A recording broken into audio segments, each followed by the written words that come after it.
Hi everybody, my name is Abdullah Borolo, live and direct from the ancient city of Kano. How are you doing? And I hope everybody is doing well. This is my YouTube channel and I really appreciate that you get time and you are just here viewing this my video. Today I'm going to be talking about adequate sleeping as it relates to good health. I know sleeping is a very important key aspect of human health because sleeping gives time for muscles, brain, heart and other body tissues to rest during the night, so that on the long run during the next morning you become more productive, more productive and in high esteem with full positive emotions indeed. So it's very important that we carry out adequate sleeping during night hours. We shouldn't expend the time required of sleeping doing other things, because we'll require that energy during the next morning and during the other daytime activities. So it's very important we maintain adequate sleep during night hours. Now before I venture into the video proper, let me just say, please, if you haven't subscribed upon my YouTube channel, please try as much as possible and subscribe to my YouTube channel. And please, you can help me share this video to other social media platforms so that on the long run other people out there can benefit. Thank you very much, and I really appreciate this gesture. Thank you very much. You can also tap on the side bell just beside the subscription icon so that on the long run you can get to see my new videos as I upload them on YouTube. Thank you very much, and I really appreciate. The first health benefit of adequate sleeping is that it reduces stress. The stress that you have due to working activities of the last daytime actually piles up during the night, and if you have adequate sleep during the night, you usually exhaust that overload that you have carried upon you, and in the following morning you usually rise up looking very alert, more concentrated, and likely more productive and in high esteem. So it usually reduces a lot of stress. That's for sleep. That's number one. Number two, it improves the cardiovascular system health. Usually during sleep, all these stress hormones like norepinephrine and epinephrine, they are all not released during sleeping time, and so by such doing, the body during sleeping time doesn't respond to a lot of stress conditions, because virtually every system is usually taking a nap, or maybe so to say resting, but not totally resting, because every organ is still working, because as far as you live, all the organs will continue working. So it's very important to carry out adequate sleep during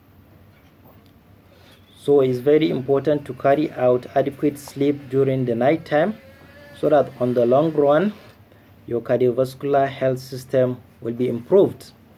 And the third benefit is that during sleeping time, especially during that deep sleeping time, the brain usually utilizes such period in producing a lot of memories that you have accumulated during the previous daytime. And so in the morning, the brain actually produces a lot of memories and links, so that in the morning you get to process things better, you get to remember things better, and you get to have this psychological freshness, because your brain have utilized that deep time sleeping seconds or minutes, or even let me see hours, because you actually require to be sleeping for hours, not minutes or seconds. So the brain have already utilized such time in creating effective memories and links, so that on the long run you can be able to process things better, see things better, appreciate, perceive them better, and interpret them better, as well as remember things better. So that's the third benefit of adequate sleeping. Another benefit of adequate sleeping is that you as a person, emotionally, psychologically, you tend to feel better if you sleep well, because if you don't sleep well and you rise the next morning, you usually have this kind of vague symptoms that even by mere looking at you, some people out there can say, yes, this guy haven't slept last night. Probably you'll be yawning a lot, you will be having lack of concentration, you will be having probably some irritability, restlessness, all and there. So your mood, for even your mood, orderliness, you require a very good adequate time of sleeping during the night. It's very important for your mood, because as you know, there are psychiatric diseases of mood disorders, like bipolar disorders and others. So for you to have a very good mood, you also need adequate night sleeping. So these are some health benefits of sleeping. Now I want to talk about some sleep hygiene techniques. So sleep hygiene actually is not like other hand hygiene or hygiene that utilizes detergents, soap and water. No. Sleep hygiene actually are just tips that helps improves your healthy sleeping style and subsequently your general health.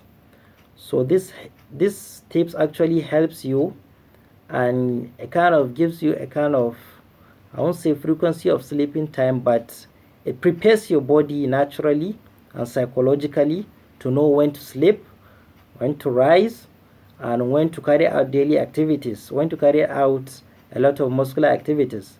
Because by such doing, you will be helping your body so that unnecessary stress wouldn't hamper the necessary good health being of your body. So the first of this health tip is that you are required to keep a time that you'll be sleeping every day. Probably you can fix 10 p.m., 9 p.m. depending on how you are going to do it. I should try as much as possible to fix a time of waking up, probably 5 a.m., 4 a.m., depending on how you want to do it. It's very key and important, and is a very important aspect of this sleep hygiene technique. Secondly, you are required to carry out moderate exercises, regular physical exercises. As you know, the World Health Organization stated that you should at least carry out 150 minutes of exercise per week. Now, if you span them over like 5 days and you carry out exercise every 30 minutes per day, then you see you can carry out 150 minutes in 5 days. So carrying out adequate physical activity also helps promote good sleep. Helps promote good sleep as indeed. So after that, another health tip upon this sleeping hygiene technique is that you should try as much as possible to sleep in a place that is quiet and that is comfortable. You shouldn't sleep in a place that is having a lot of sounds that are going on here and there, probably music or maybe some industrial regions having a lot of engines buzzing around. So you should try as much as possible to sleep in a quiet environment so that on the long run you will have these adequate sleeping benefits. Also, as I said, you should try and sleep in a comfortable place. Try as much as possible to sleep in a place that is well ventilated, and you shouldn't be overcrowded while you are sleeping.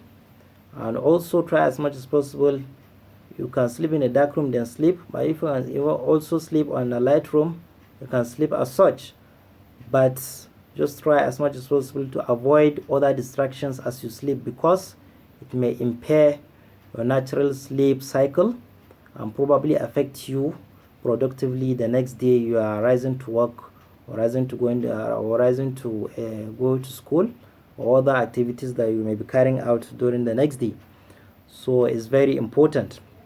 And the next health tip of the sleeping hygiene is such that you should try as much as possible and avoid using stimulants that will initiate your sleep. Stimulants like caffeine or nicotine. You should try as much as possible to see that you just sleep naturally and you don't take these substances, because probably on the long run they can produce some side effects that wouldn't be desirable by your body system at all. So that one is very important.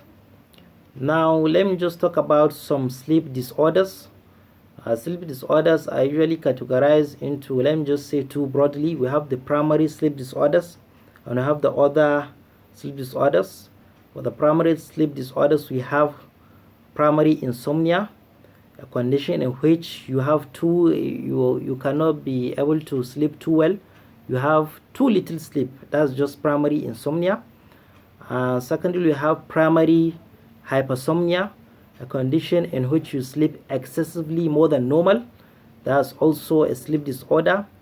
And thirdly, we have narcolepsy, a condition in which somebody sleeps off when at that period he or she shouldn't have slept in the normal circumstances, like excessive daytime sleeping, or like just sleeping intruding into wakefulness, probably maybe in a lecture hall or when you are carrying out a meeting or in your business place. So naturally you shouldn't be sleeping just like that instantly, but this narcolepsy actually is a sleep disorder that tends to give such. So you see somebody in the next 1-2 minutes just sleep off like that, maybe inside a meeting, inside a lecture hall, inside a business activity area or such. So it's a very important primary sleep disorder. And the other sleep disorders are, we have substance induced sleep disorder.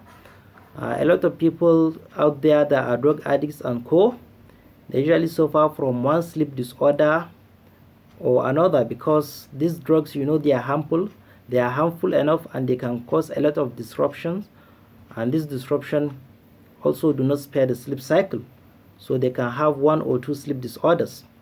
Another sleep disorder in the second category is, after the substance induced sleep disorder, we have the general medical condition associated sleep disorder. These are sleep disorders that occur as a result of underlying general medical conditions, and by such doing they can predispose to somebody having sleep disorders.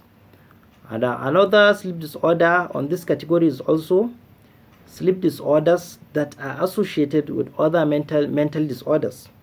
So other mental disorders like psychiatric diseases like schizophrenia, bipolar disorders, depression, these diseases can come in with some sleep disorders. So sleep disorder can be a sign of an underlying psychiatric illness. So it's very important that we take good care of our adequate sleeping time.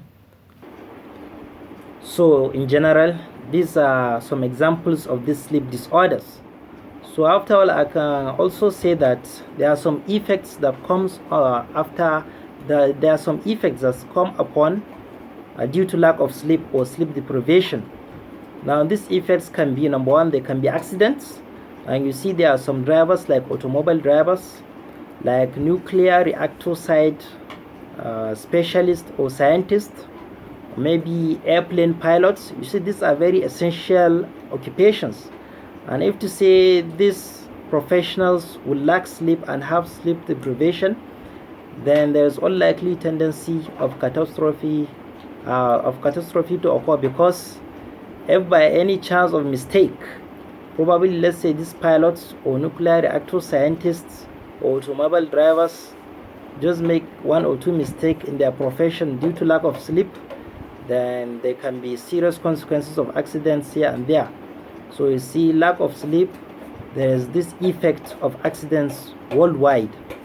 And secondly, as I said, another effect of lack of sleep is that you lose a lot of high esteem.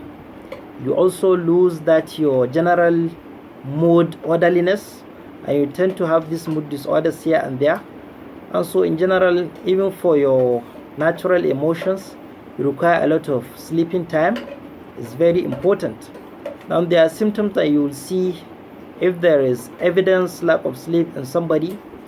Such persons will be like irritable, they can be restless, as I said earlier, irritable, they can have a lot of forgetfulness, they can have lack of concentration, they can have a lot of things out there, mental symptoms here and there. And so it's very important that we carry out adequate sleeping during the night hours, so that on the long run we rise wakefully in the very best of ways during the next morning, feeling more productive and feeling more fully esteemed, so that in the long run we can be more productive for our society, for ourselves, for our family, and everybody at large. So I'd like to conclude by saying sleep is a very important key aspect of health. try as much as possible to be to be carrying out adequate sleep, and don't forget that perform regular physical activity. It usually helps promotes adequate sleep. Also try as much as possible to see that you avoid sleep stimulants like caffeine, nicotine and others, because their side effects will be detrimental to our health in general. So I'll just say, please, if you are viewing this video, can try and help me share it to other social media platforms, so that on the long run other people out there can benefit from the video. Thank you very much. And please, if you haven't subscribed upon my YouTube channel, try as much as possible to do so. I really appreciate and thank you, and I humbly say thank you for doing such. And furthermore, you can also tap on the side bell just beside the subscription icon, so that on the long run you can get to see my new videos as I upload them on YouTube. Thank you very much. I really appreciate the time you spent here watching this video, and I really appreciate. Hopefully I'll bring in more new YouTube videos, so that on the long run you can get to benefit from other key health important topics. But until then, I'd like just to say please stay safe, and until then just stay happy, healthy and hearty.